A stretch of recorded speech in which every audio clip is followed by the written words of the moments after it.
It's bigger than black and white. It's a problem with the whole way of life. It can't change overnight. But we gotta start somewhere. Might as well go ahead, start here. We done had a hell of a year. I'ma make it count while I'm here. God is the only man I fear. Hello, I'm Van Jones.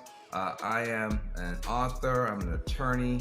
I'm the founder of a bunch of not-for-profit organizations. I'm also a TV host. But the most important thing I can tell you about myself right now, I am a black man in America in 2020. And that's a lot. And I'm raising 2 black boys in the United States of America. And I think we're at a moment where we can actually have a conversation about what that actually means. You know, black culture is celebrated. Black culture is beloved. The black experience that gives rise to that culture, I think is often disrespected, it's dismissed, it's minimized, or it's just not well understood. But I think we are now at a moment where there's a shift. We're gonna have an extraordinary experience together today. We're gonna do this town hall. It's called We the People. And what we want you to understand is we aren't just talking to talk. We wanna talk so you can take action. And this is gonna be an interactive experience. We're gonna give you tools, information that you can use in the real world. We want you to screenshot stuff. We want you to invite people into this conversation because that's really, I think, what's needed. We need a bigger conversation and we're gonna use technology to do it. You know, for me, Black lives have always mattered. That's not new. Black lives have mattered from the beginning of time. What's new is the willingness of people to talk about it.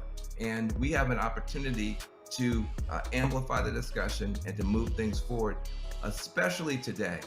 This town hall we're doing, We the People, is going to have some of the biggest voices for change in the country, all in the palm of your hand, including Killer Mike, who is just a legend in my mind. Jemele Hill is going to be here. We're also going to hear from Elaine Welteroth. Now, she's an author, but she's already made history. And she's made history because in the history of Condé Nast, with all the magazines they own and control, only 2 people have ever been named editor-in-chief, and she is one of them. So please welcome to this conversation, Elaine Welteroth.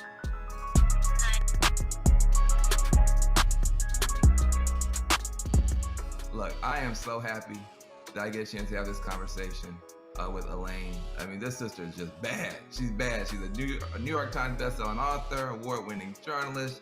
She's been a judge on the new Project Runway.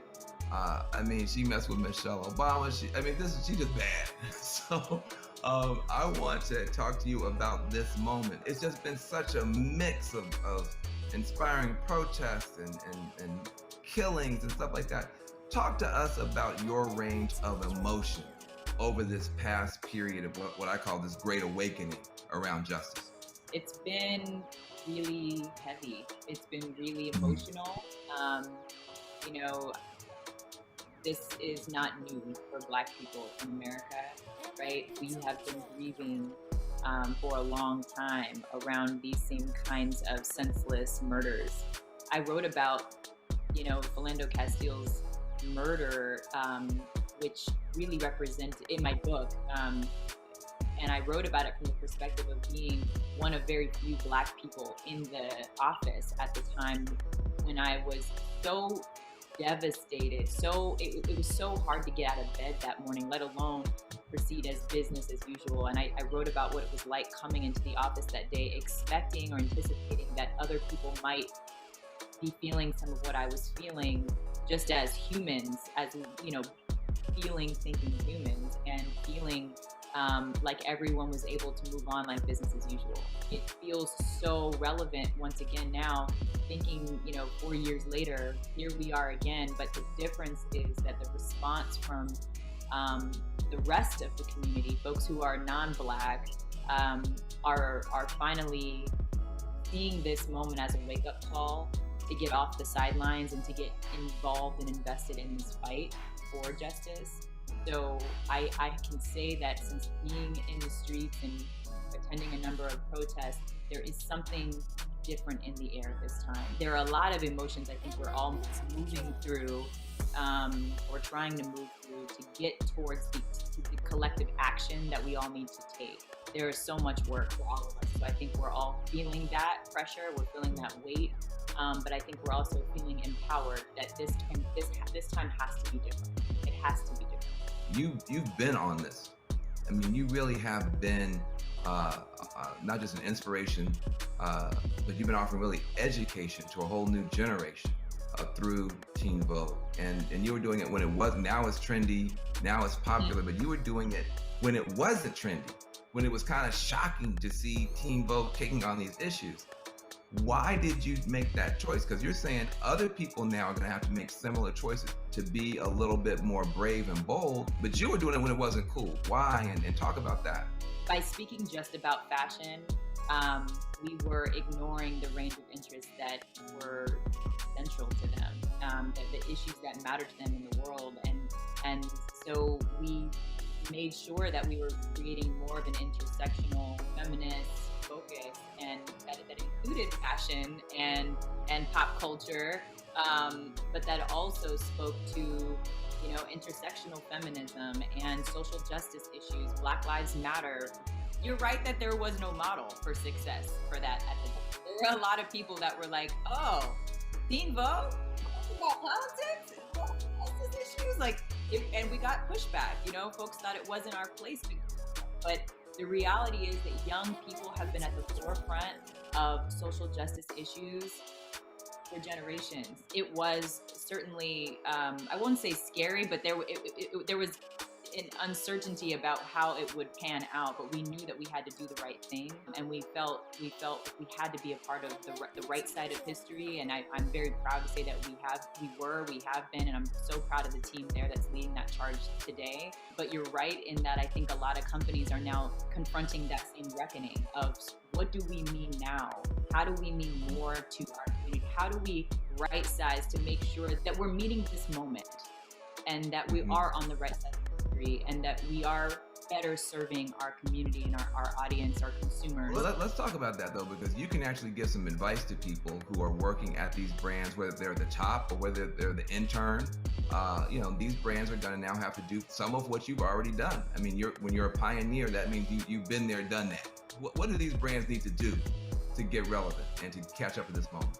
So there's 3 steps I would say that any individual brand or corporation can follow. First of all, you have to take inventory of where you are. You can't be a part of a solution if you don't recognize how you are part of the problem. You better preach. Can you say that one more time? Just preach. Okay. I think nobody wants to say they're racist. Nobody wants to I raise their hand and say, I haven't done my part here, or I recognize that I could do better. And so it's, I think, important to just acknowledge what part have you been playing in this, and take inventory. What does the complexion of your newsroom look like? Who's in your boardroom? Who has those board seats? And let's look at every level of management, all the way down to the intern level. Take an honest assessment of where we are. And I don't mean just looking at your campaigns. And so we have to push ourselves to go further. And so that's part of step 1 is taking. Step 2, take ownership, acknowledging where you need to change, where you need to do better. And then the 3rd step is take action. Do better. Commit to being a part of solutions that are going to move us from where we are to a better, more equitable future. So, for example, Sephora said they're going to give 15% of their shelf space to Black-owned brands. Now, I think, to me, that's a lot. Does that strike you as too much, too little? I mean, what is that when you talk about taking action? Is that the kind of action, or what kind of action might really meet the moment? Is there something I can do with my contacts, with my experience, with my skill set? What can I uniquely do? I hope everyone's asking themselves that question. And one of my very close friends, Aurora James, and I were having a conversation when all the protests were kicking off. about what we want to see from companies. Because we were starting to see all the, the we stand with the Black community and Black Lives Matter was starting to come from companies that we're just like, how in the world is this by this corporation when they have 0 Black people in their executive leadership team? Something's not adding up. And so what we sat there and we thought about, what is our ask to brands? So Aurora James, who is my dear friend, and she is a Black business owner. She's a successful accessories designer. She and I spoke, and she decided that she was going to say, I want to start something. And this is the kind of origin story for what became the 15% pledge. And now the 15% pledge, which Aurora James founded, and I'm working with her on, it's saying to corporations, specifically big box retailers, you need to go beyond making a statement to stand in solidarity with the Black community. You need to go beyond even a one-time donation. What we are asking for is 15% of your shelf space to be dedicated to supporting Black businesses, Black-owned businesses. That is a big ask. And the reason we decided 15% is because 15% of the population, nearly 15% of the population is Black. So let's see ourselves represented equally on your shelves. And it has been 3 weeks, and this thing has already exploded. It has gotten so much momentum, which is so exciting to see. Listen, I hope that we can empower Black business owners because they are the most impacted during the coronavirus. And for anybody who's watching and wants to get involved with the 15% pledge, I really encourage you to go to the website 15percentpledge.org and sign the petition. So help us keep pressure on these companies to continue to fuel money, to put money back into the Black community. And if all 4 of these retailers that we're targeting take this pledge, this will mean over $14 billion being funneled back into the Black community. So it is a really big mission, and we're really excited about the impact that we can make if we all come together and push brands to do the right thing right now. Well, listen, I just want to thank you for what you're doing. I want to thank you for what you've been an educator, you've been an inspirer. Now you're somebody who's actually pioneering a pathway forward. You've got a commitment from these corporations because you have a commitment in yourself to change. And I hope other people take inspiration from you. Thank you so much for being here. We're behind you 100%. 100%. Thank you. Man, I appreciate you, and you too. I'm such a fan of the work that you do. You're such an important voice, and I'm a fan. I keep doing what you're doing too. This is an honor to be interviewed by you, so thank you. Hip hop is a universal sound, but it does a lot more than just entertain. Hip hop educates. Hip hop motivates. It's the voice of a generation, and every generation finds a voice in hip hop. And this new generation is no different. Atlanta artist Lil Baby has really stepped up to the plate.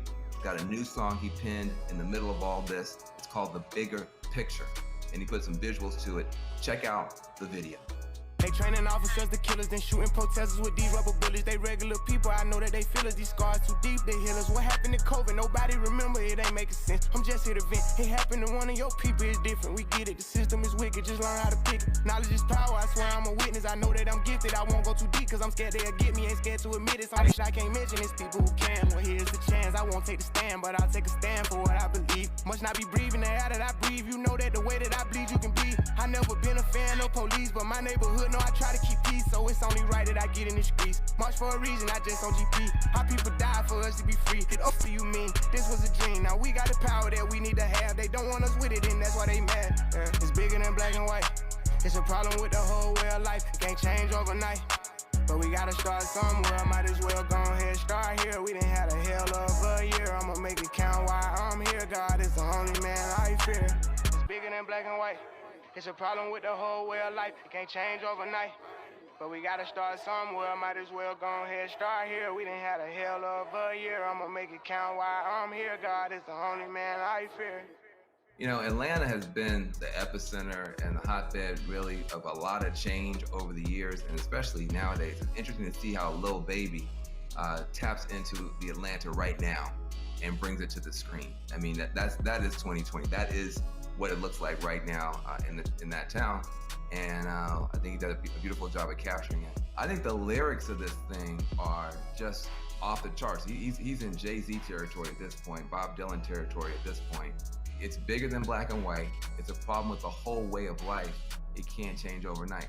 That's a whole political theory. That's college. I mean, to understand it's not just a racial issue, it's a whole bunch of other issues going on. It takes time to change things. There's a level of wisdom there. And I think it just comes out. This generation has seen so much already. They've gone through so much already. They know it's not a simple thing. It's going to take a long time, but that's different than fight the power. My generation, our anthems were all like, we're going to turn it over today. We're going to make change tomorrow. I think this is a new twist on hip hop politics coming through in the song. You can't have a political movement without political music. It's just never happened. You go back to the labor movement, civil rights movement, women's rights movement. You always have musicians and artists step up because a revolution is a change of heart first. Before anything else changes in law and politics and government, in the economy, the first change has to be in the human heart. And that's what art does. Art moves you. Music moves you. And I'm just so proud that Lil Baby is using his platform to move this whole country forward and to move this cause forward. All right, my girl Jemele Hill is gonna take over for me. She gets the honor, I'm kind of jealous, but she gets the honor of talking to and interviewing the great Killer Mike. He is an author, he's an actor, he's an activist, he's a musician, he's a living legend. Listen to Killer Mike.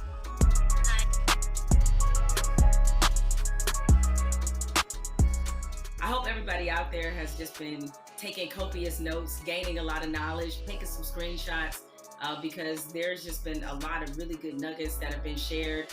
Hope you're inviting all your friends in and really having the kind of conversation in this country I certainly have not seen in my lifetime. And I'm curious to hear the thoughts of my guest right now, Killer Mike. Mike, we've been at this moment many times in our country where tragedy has struck. And about this issue in particular, we've seen these videos before, but right now it feels like the world is just changing right before our very eyes.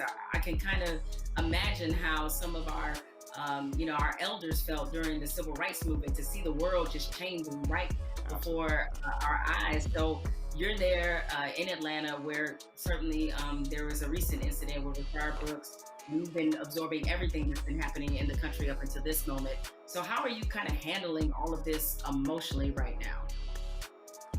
As an American, it's hard because it's a growing pain of sorts. You know what I mean? We know that our country is progressing. We know that on the other side of that progression, that we all are going to be better.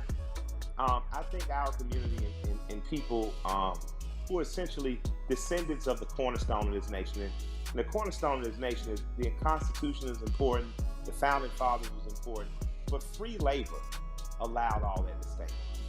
And as the descendant of a slave, and then when I say descendant, I don't mean anything long. My great-grandmother taught me how to sew a button on a shirt as she was sewing blankets that we still use in my house. Her mother was born enslaved. So that's how close slavery is. I know how to sew a button because a slave taught her child to, and that child taught me to. That's how close. So I think that I'm excited that progress is happening, but I know on the other side of that progression, Breonna, Mr. Floyd, brother that was killed here, there are martyrs, and we've long been martyrs for the progression of this country. And I hope that as we enter into another martyrdom, another black person has died at the hands of the state. I hope that we enter this coming out determined to see justice on the front end, and not only when we're angry. I hope that coming out of this, the young people that are in the streets organizing, continue to organize in the time of peace like they are in time of war, because they're organizing effectively. They're causing systemic change in the immediate and not some protracted campaign. And I support that. And plot, plan, strategize, organize, and mobilize.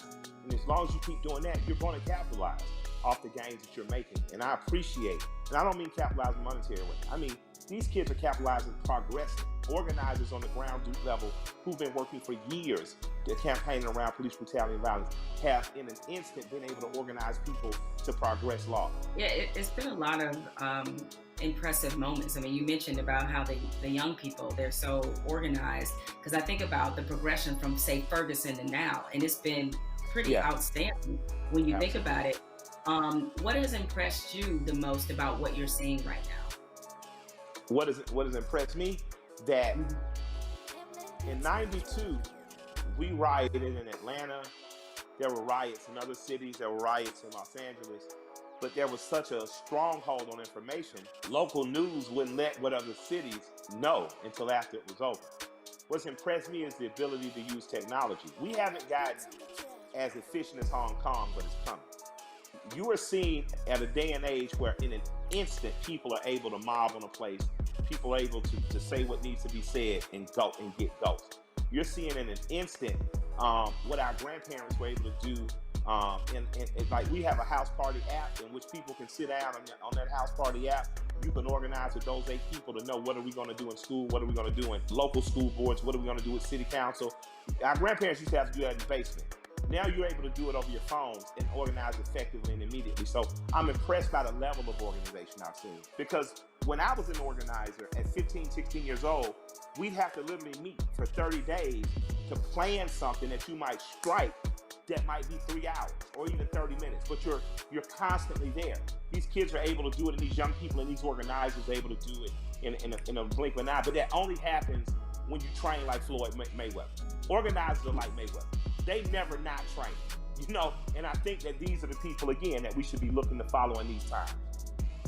But you dropped the mention of the house party app.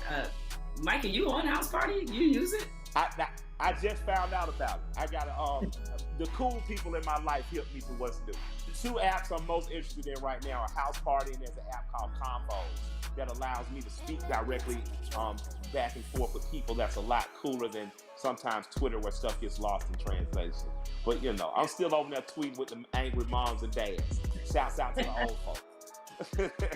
I think about where activism was on this issue in particular when Ferguson happened, and looking at it now, and while, you know, there was definitely a lot of positives that came out of Ferguson, particularly the Black Lives Matter movement, seeing the level and the difference is that, you know, clearly there was a lot of lessons learned there, and they've applied them now. And so it definitely seems much more cohesive, and that's been impressive.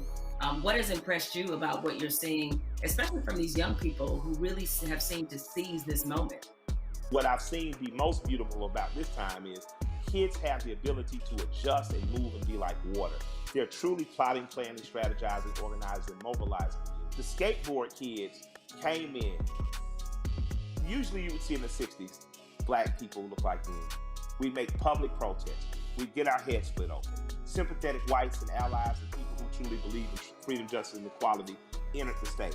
Now, not only are you beating Black people, you're dragging off white people. Like, and it became a tapestry, a unified front to give us our most basic civil rights and acknowledge our human rights.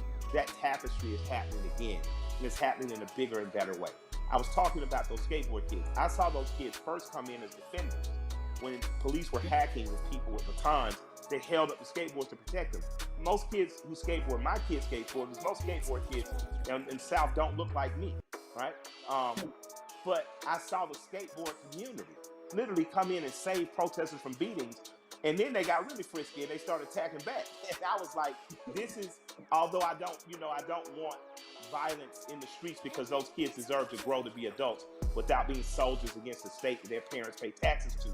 It impressed me that the proletariat showed government that you work for us. And in this moment, we are exercising our right to make public display of the evil that has happened. It makes me proud that I live in a country that has long promised equality, rarely given it to people who look like me, people who don't look like me defending. You made an interesting note and observation about the skateboard crew.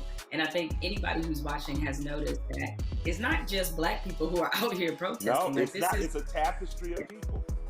It's a tapestry of people. The Amish. The Amish. Yeah.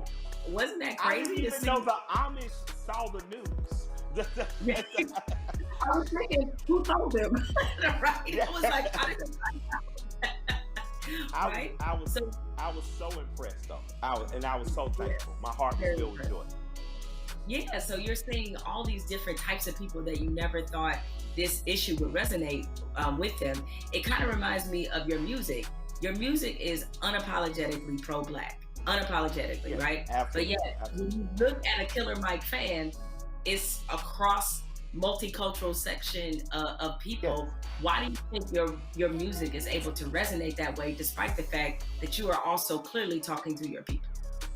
Yeah, I'm proud to be me. I like me. I like Black people. I'm not making no excuses. I'm not making no apologies coming in the door. I love us. I am in love with us.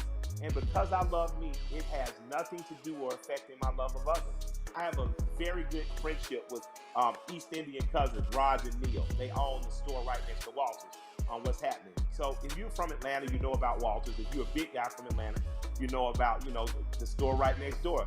These guys have always just been good to me. Raj went to India. He came back, brought my wife's incense, these beautiful little elephant characters. He's proud to be Indian. I've learned about being Indian from my Indian friends. When you're truly who you are, how could you be offended? How could you not love it or like it? Like, man, I'm a part of the original people on earth. I'm from the continent that birthed all humanity. I think when you wear that proudly and unapologetically, and not from a place of needing someone to be below you, there's no reason for people not to like me. I like you. I got plenty of heroes that don't look like me. There's a portrait of John Brown on my wall in my basement. I thought he's a hero. He doesn't have to look like me. You know what I mean? But I refuse to act like people who look like me aren't great. I didn't say good. I didn't say good enough. I didn't say equal. I said great. I'm from a great and mighty people. And if you can't accept that, then maybe I'm not for you. But I believe that because I am simply who I am, I believe that gets accepted. Because you know what? I remember being on a tour bus, and I'm on there with a bunch of Northeasterners because of course, my rap partner's a white guy from Brooklyn. And we're on there and watching Swamp People, and everybody's laughing. And I come up and stagger into the front, and I look at it, and I start smiling, and I look at the room and say, I got more in common with them than any of y'all. And I just walk to the back. Yeah. Because it's the truth. I'm a Southern boy. My grandparents from Alabama and rural Georgia. I grew up more like people on those shows. So I think across cultural lines and across racial lines, people identify with me just because I'm your typical American guy. You know what I mean? And I have some special things. I'm not going to deny that I'm special. I'm a smart kid, went to Morehouse, had an understanding of some cool stuff. I married a beautiful woman, that helps, But I think that ultimately what resonates with people is that I'm a regular guy. One of my best friends in the world is a white guy from Brooklyn. So I think that people understand that I have the ability not to look past your race or ethnicity, not to look past who you are culturally, but to look at it and love it and learn from it without wanting to co-opt it or be it. What you're talking about in a very succinct and robust way is really allyship. And that's been a word that, you have it sounds like you have a lot of really great allies that are in your life. Now in this moment, I've gotten the question constantly, I assume you have too, about how to be an ally. What do I have to do? Right? I've had so many conversations with white people, like really good friends of mine in the last 2 weeks where all right guys, I appreciate your enthusiasm, but hold on a second, relax.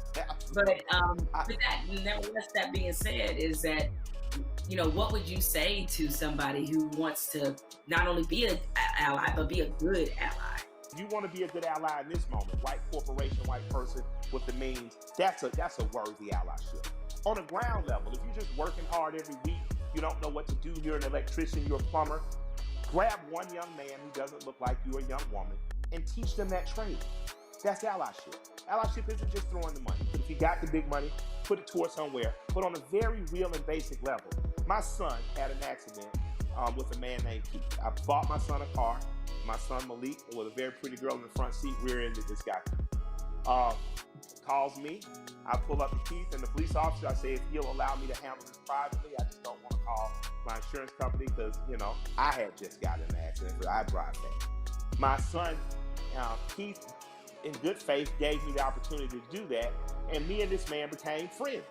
I'm literally friends with this white man who told me about Atlanta pre-white flight and desegregation, who's taught me about fatherhood and the importance of presence in your child's life. That doesn't happen if we're not open for it to happen. So an allyship with white people doesn't have to be an organization of saving the world, but you do have to do what me and Keith did. You do have to, on blind faith, trust someone who doesn't look like you and allow that person to educate you. So an allyship is not just calling your black friends saying what I do. It's going to black organizations that might be local and saying, what am I doing? It's calling your friend and saying, what's the next thing you're doing? And I want to be an extra set of hands. Doesn't mean you get to go to the black people meeting, but it does mean that they say, I'm going to feed people on Skid Row. You show up. And you show up with empathy and care, you do it. And I'm going to tell you, we need doctors in that space. We need lawyers in that space. We need legislators in that space. We need the people who are really empowered to be in that space, because there's some things that need to happen on ground level that once the grassroots people have gotten it here, there needs to be money put behind these things. A lot of the problems that we have now that are erupting could have been solved in 96, 2006, 2016, and all these other years, but we chose not to because we trusted the right thing's going to happen. Right thing's not going to happen unless we make it. And after that, you have the potential to truly be brothers and sisters. You have the potential to be past the letting cultural, national, religious markers evict the fact that I know that I'm talking and I'm with a human being, and at our very core, past any physical difference, my job is to honor the soul of that other human being. So there's no need to have allies because I'm not at war. I truly have a brother and sister. There's no need to have an ally because there's no threat of war. I refuse to send any 18-year-old boy or girl off to die. And that has to be something that's much, much deeper than policy, much, much deeper than the human condition in the last 500 years. We have to get back to that. So that's my humble opinion. I don't know, where that takes white America, but I hope we stay standing up, fighting together. Mike, we've been having this great conversation, and a lot of people watching, they probably want to know, because again, these things happen in flashes where 1 minute we're talking about this, everybody's fired up, everybody's willing to do things, and then the next minute, the momentum dies. So how can the people who are watching now, how can they keep this conversation, this action, this momentum going? Take this conversation, get 8 to 10 people around you, your neighbors and people who live within 10 square miles, and start to see what you can do to affect. And then connect with other people that may be in closer proximity, 30, 40, 50 miles, even another city or places that are doing it right, that are doing it right in other places. Connect with those people and just if all of us do a little, no one has to do a lot. If all of us do a little, if all of us pick a little to do, no one will have to do a lot. That's a word right there. If we all do a little bit, nobody has to do a lot. Has to do a lot, absolutely. Nobody has to do a lot. Mike, I have enjoyed this conversation like I enjoy every conversation with you. I can certainly talk to you. Yes, it is mutual. The mutual respect and love in society right here. Thank you. And more importantly, thank you for everything you do on the ground. I mean, so many people, I knew that you tell the truth the way it needs to be told, but a lot of people during this time of crisis have been exposed to you and understand that, you really are for the people. This is called We the People. This is you all day long. So thank you for all the work and all the inspiration, all the words, everything that you're adding to this conversation, and more importantly, to this action. With that said, we have to say goodbye, but we don't have to get out of here just yet, because I'm gonna toss this on to my brother, Van Jones, who can take it from here.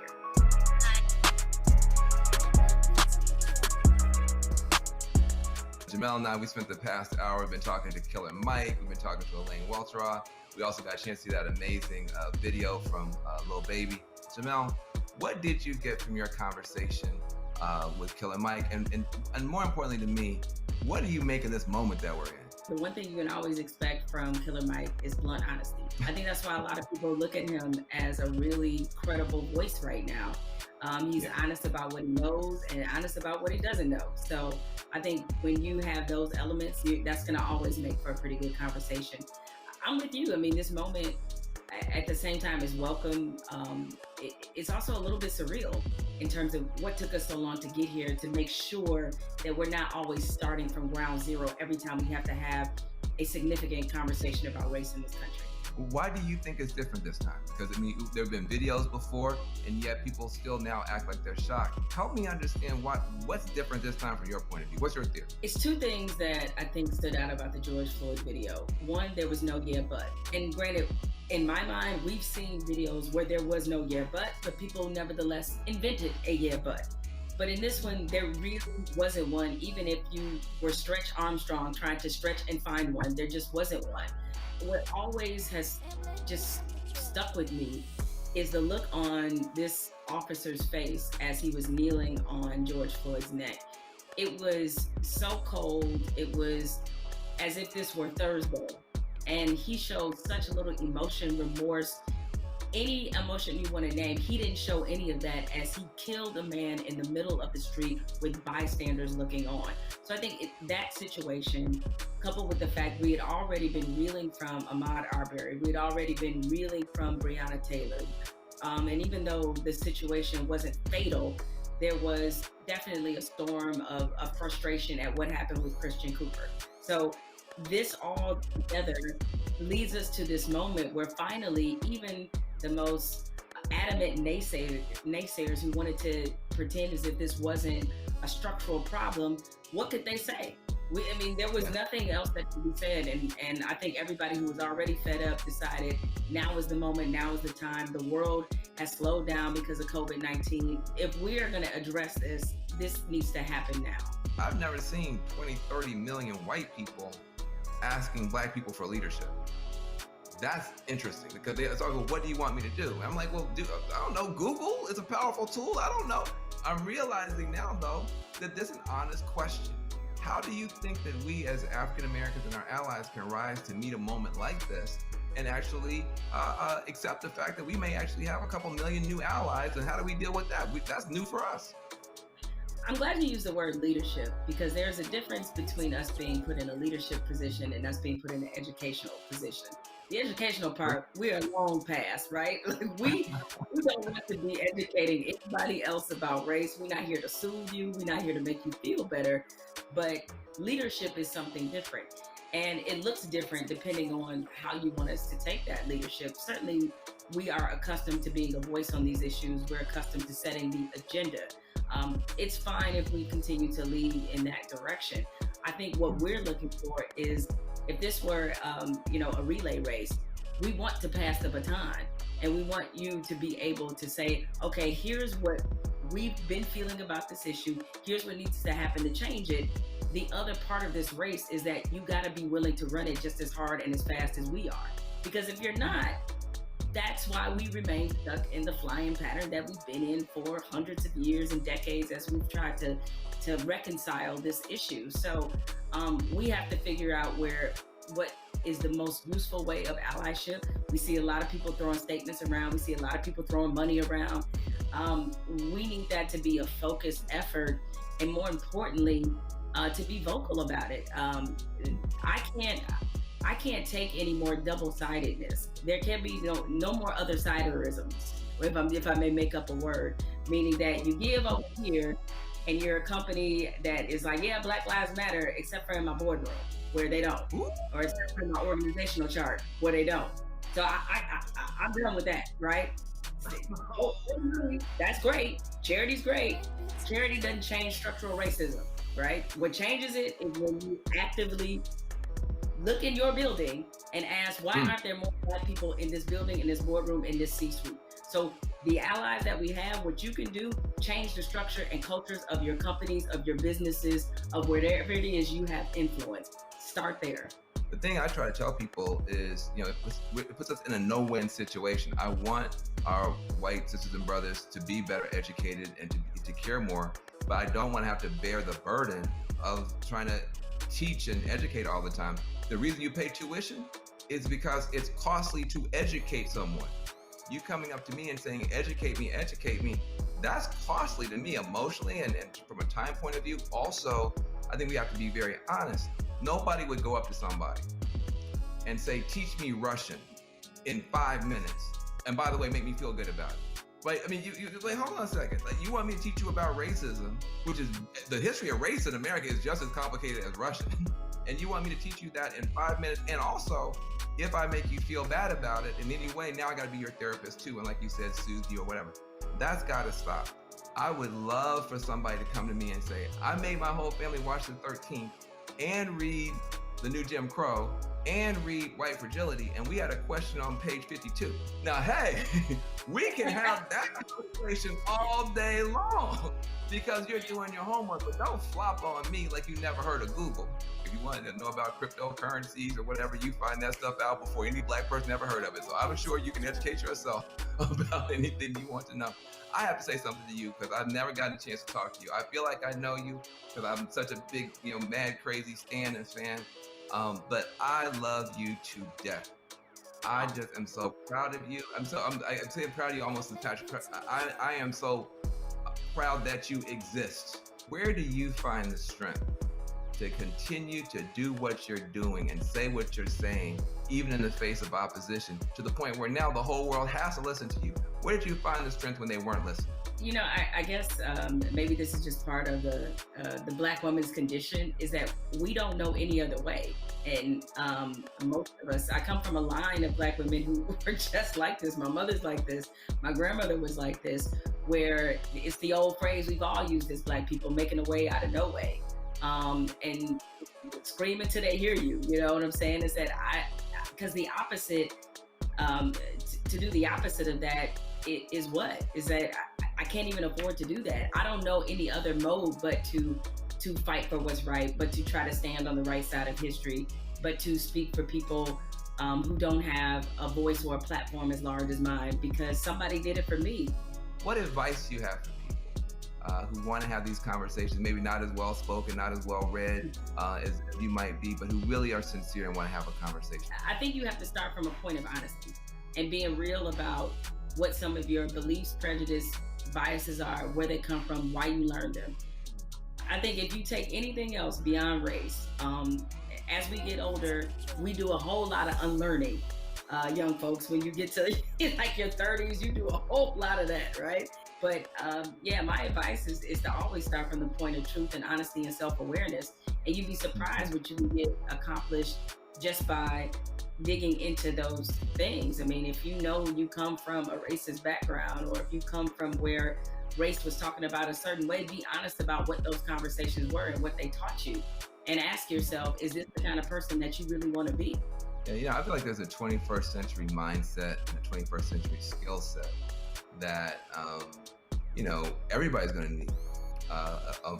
A mindset of empathy.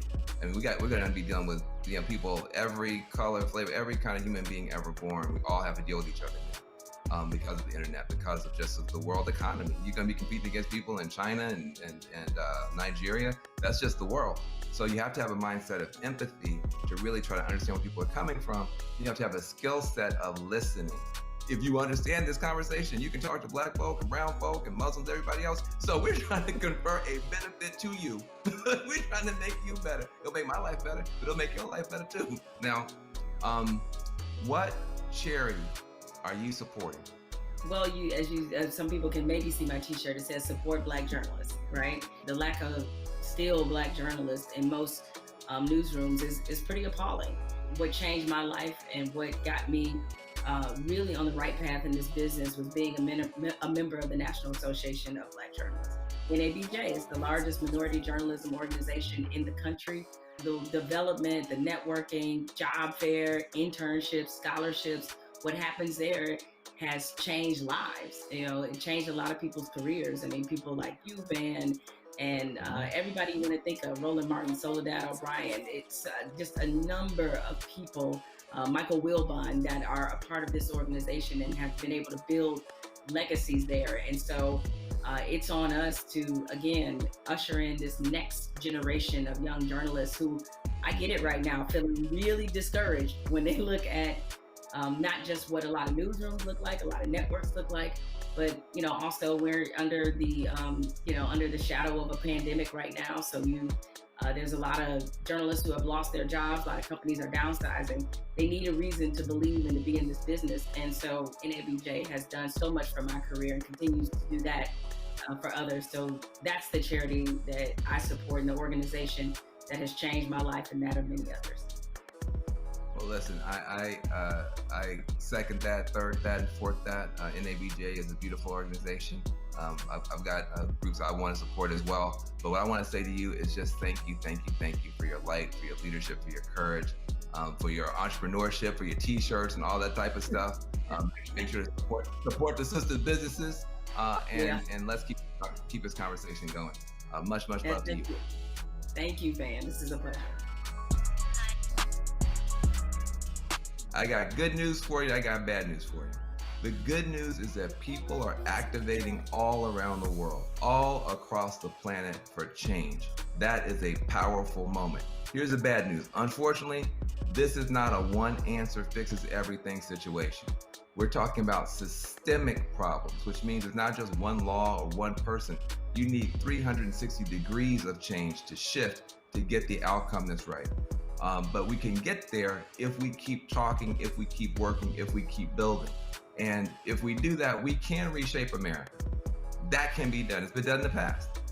We can move the whole world in a better direction. So I hope that your cell phone right now is full of screenshots of these tools that we've been trying to give you to continue taking action from this virtual town hall.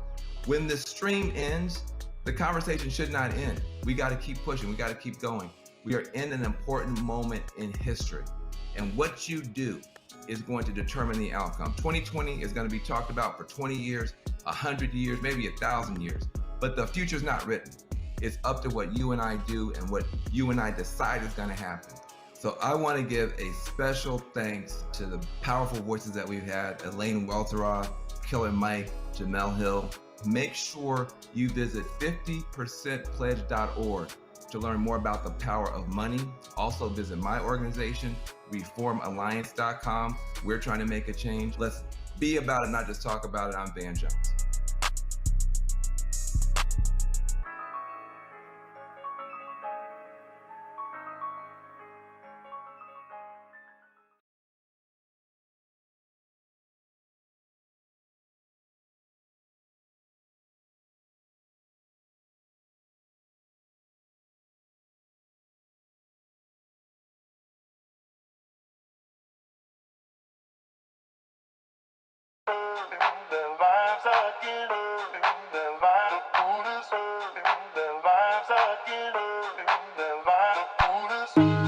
The vibes again.